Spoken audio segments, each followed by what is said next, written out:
just generally what you think of all So I honestly had no idea any of that happened until Sean over here gave me a heads up. But yeah, Coach addressed it, handled it. Nothing for me that I'm overly concerned about. Coach is a very straightforward, upfront guy, and he addressed it in the team meeting, which I thought was really cool, and what he meant by it all. So I feel very confident in that. Well, just in asking what we asked him is, why do you think there's a difference in the teams in the NFC East and kind of where they are at and just the change over the last year or so, really? Yeah, I wish I had all the answers on that. I think there's a lot of football left. I think there's a lot of varying factors across our division, which is obviously a very good division at this point in the season. But at the same time, I know there's a lot of ball left. And we talked about it after the game. Unfortunately, we kind of dug ourselves a little bit of a hole. But we know where we're at. We know what we're capable of. And, we can't try and fix it all right away. Our job is to try and go 1-0 this week, and we got a short week to do that. So we're focused on that. A little off topic, but has Tua's situation in Miami changed how you feel about Thursday Night Football? What do you mean exactly? Like, I guess with the way that his injury played out. Yeah. Yeah, I mean, I don't want to go in depth about Thursday Night Football and this, that, and the other. I will say it is physically by far the hardest week of the season. I mean, it is not even close in my opinion. You wake up Monday morning and you're like, holy crap, I got to play in 3 days, and it's hard. It's hard on our bodies. It's hard on those things. And anytime it's a head injury especially, that's very concerning. But, it's our job. This is what we do, and we find a way to get out there Thursday night and hopefully deliver. Are there any parts of your week when it's Thursday night that you have learned over the years, like I need to do this on Monday or this on Tuesday, ways that you've refined your process? That's a good question.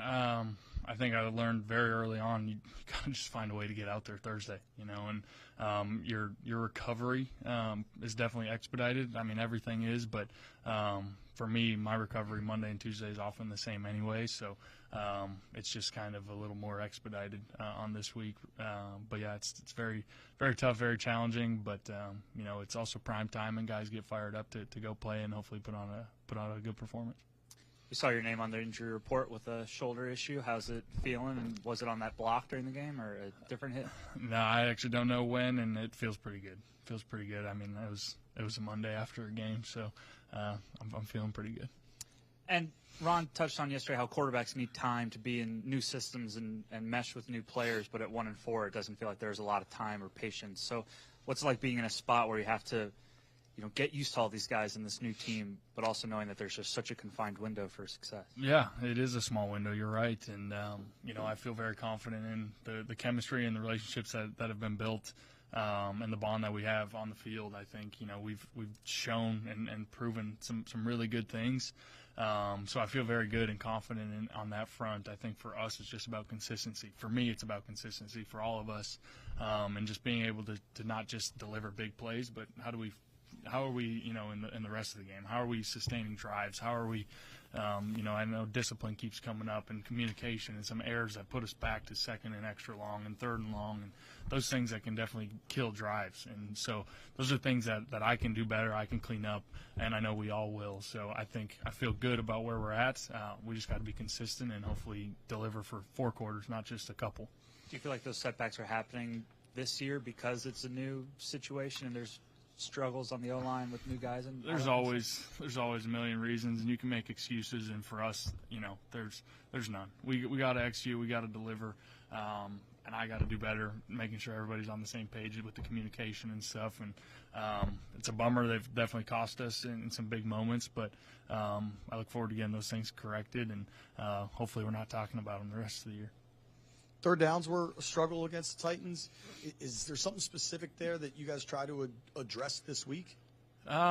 Short week, so it definitely makes it harder. And so we just talked about third down today. So still working through that. It's hard to put your finger on one thing as to why there was a struggle against Tennessee. They did some really good things. They made some good plays. We didn't help ourselves out, being in some third and longs and some situations that were tough. Missed some throws, some different things that I got to do better as well. So I don't think it's one like, we got to throw it all out and, draw it all back up from scratch. I think it's just going to come down to execution. And, in those man-to-man moments, we got to win. I got to be accurate, and we got to make some plays in those moments. Scott Turner back up in the booth for the Titans game. How did that go for you?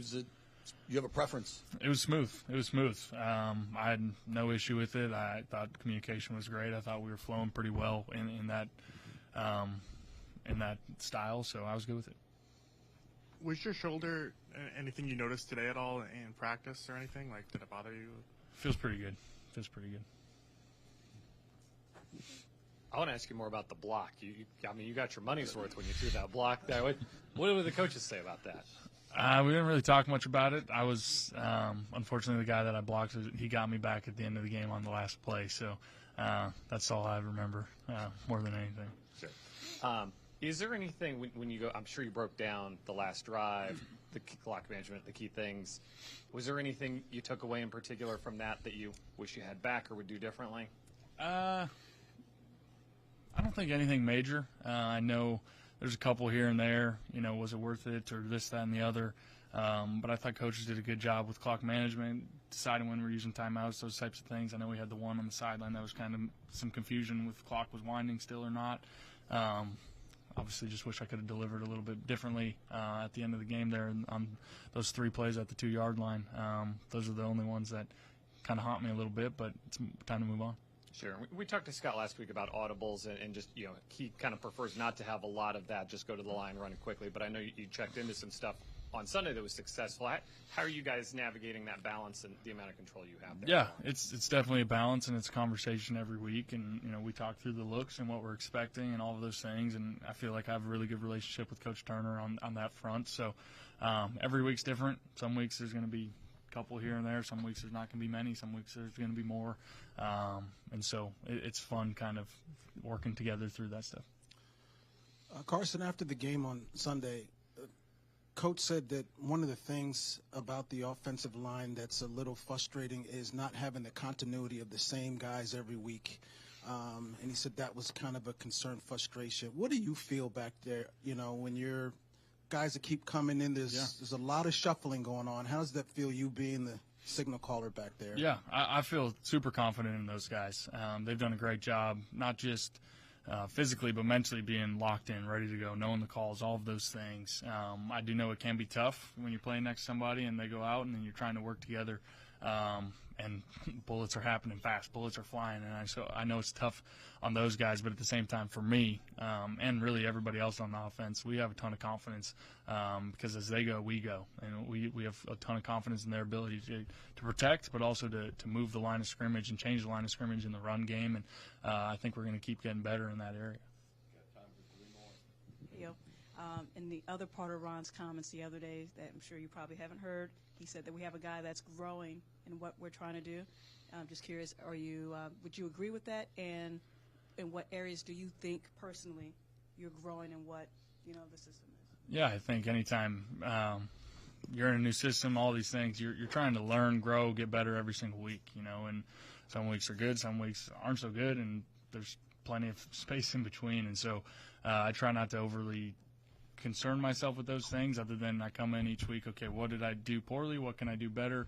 What are the things we can build on and then kind of move on, And so I think I'm always trying to grow. I'm always trying to grow, keep getting better, keep understanding my teammates better, work through some of those things. Maybe we missed a throw or maybe there's some things that we can talk through. So I'm always trying to grow and keep getting better. Wrap up with Dan and John. Carson, players and coaches will always say, not looking ahead, one game at a time, that kind of deal. You guys are also human, and I'm sure you look ahead on someone. Is it harder to not look ahead when things are going great and you're thinking about what could be, or when things are struggling a bit, you're like, oh boy, the next game we got to kind of get this one? It's a good question. It's hard to say when it's harder, when it's not. I think for me, that's kind of my mindset regardless. And so whether it was really good or really bad, or you're 5-0, 1-4, whatever. The task that's in front of you is the most important, and you don't want to look, okay, well, what is January going to look like? Well, now you're missing out on what's in front of you. And this week, it's a Thursday night game. We have no time to think about all those things. We got to put all our energy, mental and physical energy, into this one, and hopefully we like the result Friday morning, and then we can worry about the next one after that. Hey, Carson, how much do you wrestle with looking and waiting for hoping for that big play versus making maybe the underneath throw, the safer play, and is that a constant evolution? Absolutely. It's always something that I'm working through, that we're working through, that we're talking through offensively with the coaches and everything. You know, there's a time to hang on it because we trust that our guy's going to get on top or our guy's going to win down the field. And then there's times, okay, well, they're bringing this pressure. It's going to be hard for us to hold up because of X, Y, and Z, so find the underneath. You know, you talk through those things, but at the same time, in the heat of the moment, you got to make a decision. You got to rely on your instincts to make the best decision. And I'm going to make the right one. I'm going to make the wrong one, and you know, I'm going to miss some, and I'm going to hit some. And so for me, it's how do I keep getting better? How do I learn? How do I go on to the next one? And regardless of what happened, flush it and move on. And also going back to the Mike with Michael had asked about the check with me's and all that. As you get more comfortable with this offense, would you like more opportunities to have that freedom to make those calls? I mean, I wouldn't be surprised if that happened, but at the same time, those are things that Coach Turner's philosophy that I'm going to trust. You know, I'm going to trust kind of his scheme and how he wants to do things. And, you know, I'm sure the more comfortable you are, the more you can work through some of those things. But at the same time, you know, I'm going to trust his opinion and his advice on those things and do my job to the best of my ability. Do you have an opinion on the roughing calls, just the controversy there, like the one caught against Chris Jones last night? I didn't see. No, sorry. Thank you, guys.